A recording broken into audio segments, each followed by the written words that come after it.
সকলকে নতুন একটা ভিডিওর সাথে জানাচ্ছি স্বাগত। তবে এই ভিডিওটা কিন্তু আর 5টা দিনের ভিডিওর মতো নয়। এই ভিডিওটা সত্যি একটা খুবই দুঃখজনক একটা ঘটনা বলতে পারেন। আর অ্যাকচুয়ালি আমি এরকম ভিডিও সচরাচর বানাই না, কিন্তু আজকের এই ভিডিওটা আমি বানাতে অ্যাকচুয়ালি আমার মনে হলো যে এটা সকলকে একটু জানিয়ে সচেতন করা দরকার। ওই কারণেই আমার এই ভিডিওটা বানানো। আর এই যে স্ক্রিনে যে মেয়েটাকে দেখতে পাচ্ছেন, তো এই মেয়েটাকে নিয়েই হলো আজকের ঘটনা। স্ক্রিনে যে মেয়েটাকে দেখতে পাওয়া যাচ্ছে, উনিও আমাদের মতো ওয়েস্ট বেঙ্গল থেকে ব্যাঙ্গালোরে এসেছিল নার্সিং পড়ার জন্য। মনে ছিল তার কত স্বপ্ন, কিন্তু সেই সব স্বপ্ন সত্যি হবার আগেই সমস্ত কিছু যেন মিলিয়ে গেল। এবার বলি মেয়েটির পরিচয় সম্বন্ধে। মেয়েটি নাম দিয়া মণ্ডল। মেয়েটির বয়স 19 বছর এবং মেয়েটির বাড়ি গোপালনগর থানার গোপালনগরের অন্তর্গত কাসকা, পশ্চিম বর্ধমান। আর মেয়েটি এখানে ব্যাঙ্গালোরে পড়াশুনো করা, সেকেন্ড ইয়ারে নার্সিং স্টুডেন্ট।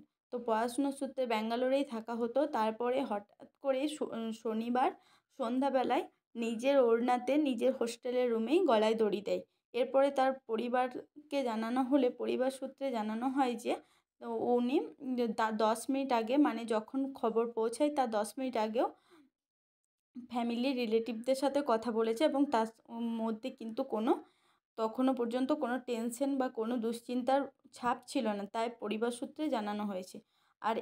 আর এই সমস্ত ঘটনা শোনার পর পরিবার সূত্রের লোক জানান যে এটা আত্মহত্যা হতে পারে না, এটা মার্ডার। হয়তো ওনাকে কেউ জোর করে খুন করেছেন, এরকম পরিবার সূত্রের লোক জানিয়েছেন। তবে এক্ষেত্রে আরেকটা কথা প্রশাসন, ওনাদের ফ্যামিলির লোক বলেছেন যাতে এটা প্রশাসনিকভাবে খুঁটিয়ে দেখা হয় যে আর এটা অ্যাকচুয়ালি যেন তদন্ত করা হয়। সত্যি কথা বলতে এটা আমাদের ব্যাঙ্গালোরের সমস্ত ছাত্রছাত্রীদের কাছেই খুবই একটা দুঃখজনক ঘটনা। এরকম ঘটনা সত্যি কখনো প্রত্যাশা করা যায় না। কত দূর থেকে মানুষ পড়াশুনো করার জন্য বাইরে আসে, এরপরে যদি এর ফলাফল এরকম হয় তাহলে তো মানুষজন বাইরে পড়াশুনো করতে আসারই আর সাহসটা পাবে। আর দিয়ার এক বন্ধু সূত্রে খবর পৌঁছায় দিয়ার ফ্যামিলির কাছে। তারপরে দিয়ার ফ্যামিলির মানুষজন আবার দিয়ার যে লোকেশনে থাকতো তো সেই হোস্টেলে পৌঁছায়।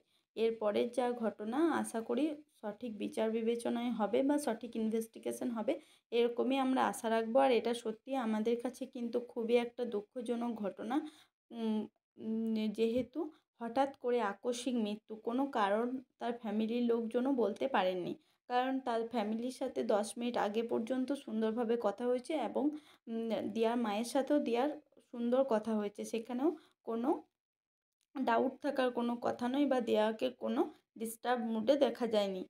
তো যাই হোক, এটা খুবই দুঃখজনক ঘটনা। আমরা দিয়ার আত্মার শান্তি কামনা করি। আর এই সূত্রেই বলে রাখি, যারা হয়তো পড়াশুনো সূত্রে বা কর্মসূত্রে অন্য রাজ্যে রয়েছো তাদেরকে একটা কথা, বা বাড়ি থেকে বাইরে রয়েছো তাদেরকে একটা কথাই বলে রাখি, সাবধানে থেকো, সুস্থ থেকো, নিজের খেয়াল রেখো। আর ভগবান যেন দিয়ার পরিবারকে শক্তি দেখ এত বড় একটা শোক সামলানোর জন্য। আর দিয়ার আত্মার শান্তি কামনা করি।